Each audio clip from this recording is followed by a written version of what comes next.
हाँ भैया, आपका नाम क्या है? मेरा नाम अंकित सिंह है। अच्छा, आप कहाँ से हो बेसिकली? मैं यूपी चित्रकूट से हूँ। आपका ये बांदा के पास पड़ता है। अच्छा, तो आप किसकी तैयारी कर रहे हो मुखर्जी नगर में? और यहाँ पे यूपीएससी। भैया मुखर्जी नगर में कैसा माहौल है? क्राउड की बात करें यहाँ पे, अगर ओवरऑल अभी वर्तमान की बात करें? दरअसल इस टाइम अब भीड़ हो रही है कम। दिवाली का सीज़न आ गया है तो लगभग बच्चे अपने घर को प्रीफर कर रहे हैं। किसी का रिजर्वेशन हो गया, दरअसल एंड टाइम मिलता नहीं है, इस वजह से वो लगभग निकलने लगे। लेकिन हाँ, आज हम जो देख रहे हैं, कल यहाँ का माहौल कुछ और था। कल बहुत तगड़ी भीड़ थी, आज भीड़ कम है।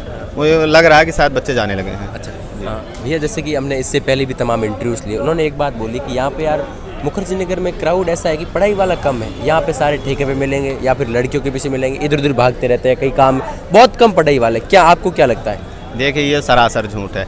देखिए, जो यहाँ पे पढ़ने आया है वो ठेके पे खड़े होने वाला नहीं। पहली बात बता रहा हूँ, जो पढ़ने आया यूपी बिहार साइड से जितने भी लोग आए हैं, आप कहीं भी देख लीजिएगा, आप ठेके पे कहीं भी आप इंटरव्यू कर लीजिए, नहीं मिलेंगे। और एक दो राज्य जो होंगे आसपास पड़ोस के, वो जरूर रहते होंगे। लेकिन जहाँ यूपीएससी जो करने आया है वो अपना सीरियस होकर पढ़ाई कर रहा है। जो ये बोला है आपको, गलत बोला है। अच्छा, यूपीएससी के लिए आपने कोई कोचिंग ज्वाइन की या फिर कैसे किया आपने? नहीं, मेरी कोचिंग है। मैंने अभी मार्च में ज्वाइन किया संस्कृति IAS। अच्छा, तो संस्कृति IAS के बारे में क्या कहना चाहोगे? जैसे दृष्टि भी है, संस्कृति, दोनों को कैसे अब विकास सर से अलग हो गए? विकास लोग तो विकास सर की रील देके भागे जा रहे हैं। विकास सर के 1,80,000 रुपये दे दिए विकास सर को।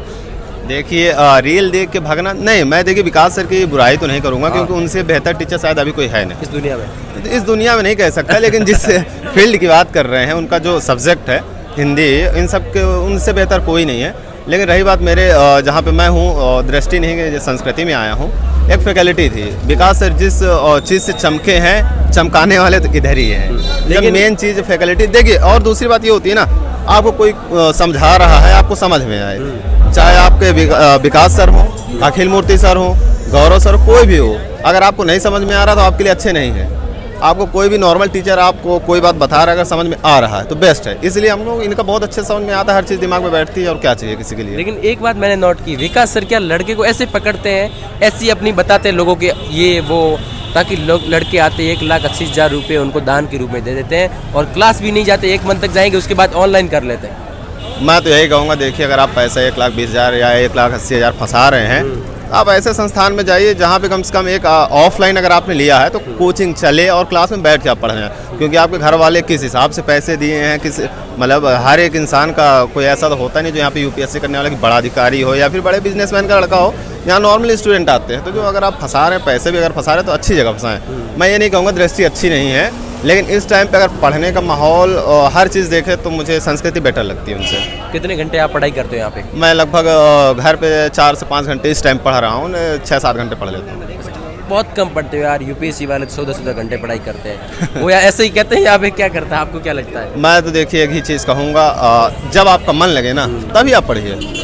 आप 14-14 घंटे बिना मन का पढ़ रहे हैं, उसका कोई मतलब नहीं। आप चाहे 24 घंटे पढ़ लें, इसलिए आप मेरा जितने मन लगता है, जो मैं पढ़ता हूँ, मेरे दिमाग में सेट होता है, वो मुझे चाहिए।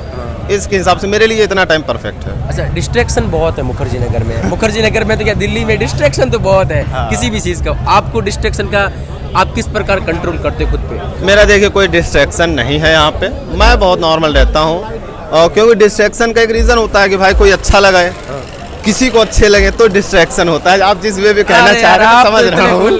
इतने ऐसे खूबसूरत दिख रहे हो, और आप यही तो मेरी ये है। मेरे क्लास में लगभग यही होता है कि लोग यही कहते हैं, मैं किसी से भी बात करूँ, ये कभी मना नहीं करेगा तुम्हारी 1-2 गर्लफ्रेंड नहीं होंगी। ये सच्चाई है नहीं है। उसका रीज़न ये भी है कि मैं क्लास में अगर गया तो लगभग लोग मेरी छवि मेरे शकल के हिसाब से गुंडा लगता हूँ, ये लोग मुझे कहते हैं।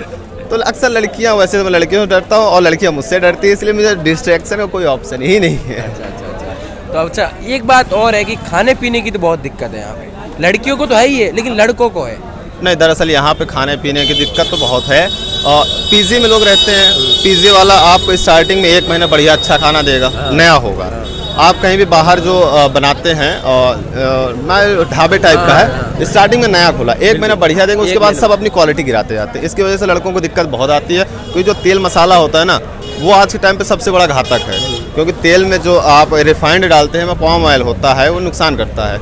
इसलिए यहाँ के हेल्थ के लिए भी दिक्कत है। बाकी अच्छा खाना मिल नहीं पाता है। ये चाहे मुखर्जी नगर हो, देखिए मुखर्जी नगर की बात नहीं, आप कहीं भी जाएंगे जहाँ स्टूडेंटल एरिया होगा, जो वहाँ पे ये सब लगा के काम कर रहा है ना, वो पैसे कमा रहा है। जितना पैसा वो कम लगाएगा, जितना उनका ज़्यादा बनेंगे। इस चक्कर में वो अपना खाना पे क्वालिटी पे ध्यान नहीं देते हैं, क्योंकि अपना धंधा है उनका।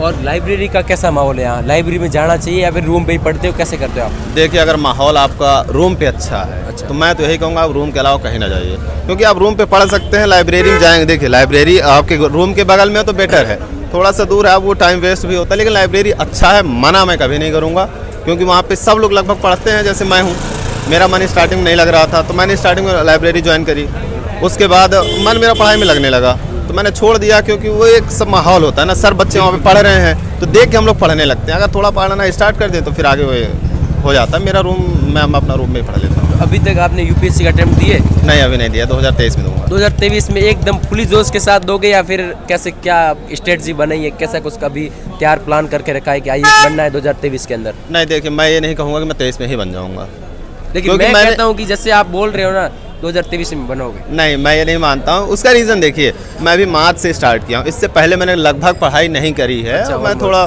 ज़्यादा था, मैं पॉलिटिक्स में भी था, मॉडलिंग भी किया, हर क्षेत्र में मैं घूम घाम के आया हूँ ना। अब मैंने यहाँ मार्च से स्टार्ट किया है, तो अब मई में एग्ज़ाम है आने वाले टाइम पे, तो मैं एक कॉन्फिडेंस से इतना नहीं बोल सकता कि मैं 2023 में आईएएस बन जाऊँगा। लेकिन हाँ, एक करूँगा। मैंने पीसीएस दिया था पिछली बार यूपी का, उसमें मेरे लगभग 2.5 नंबर से रह गया था मेंस के लिए। और भी अपने यूपी, देखो खर्चा भी बहुत होता है मुखर्जी नगर में। दिल्ली में तो रहता है खर्चा बहुत, 10-12 हज़ार का बजट एक नॉर्मल स्टूडेंट रहता है, 10-12 हज़ार का बजट चला जाता है। तो उस जैसे घर वाले 10-12 हज़ार भेजते हैं, उस पॉकेट मनी को किस प्रकार आप मेंटेन करते हो कि 10-12 हज़ार, 1,000 भी खर्चा ऊपर न हो, किस प्रकार मेंटेन करते हो? दरअसल मेरा इसी चीज़ पे कंट्रोल नहीं है। अच्छा, खर्चे पे मेरा कंट्रोल नहीं है। हम लोग 3 भाई रहते हैं, 2 हैं जो यूपीएससी कर रहे हैं, एक चाचा का लड़का है जो वहाँ नीट की कर रहा है, तो हम लोगों का मेरे से ही फीस कटती है, तो लगभग अच्छा खासा हो जाता है उसमें। क्या बताएं। चलो ठीक है भाई यार, अच्छा लगा मिलके और बात करके मज़ा आ गया। उम्मीद करता हूँ दोस्तों वीडियो अच्छा लगा, प्लीज़ वीडियो को लाइक करें और हमारे यूट्यूब चैनल को सब्सक्राइब करें।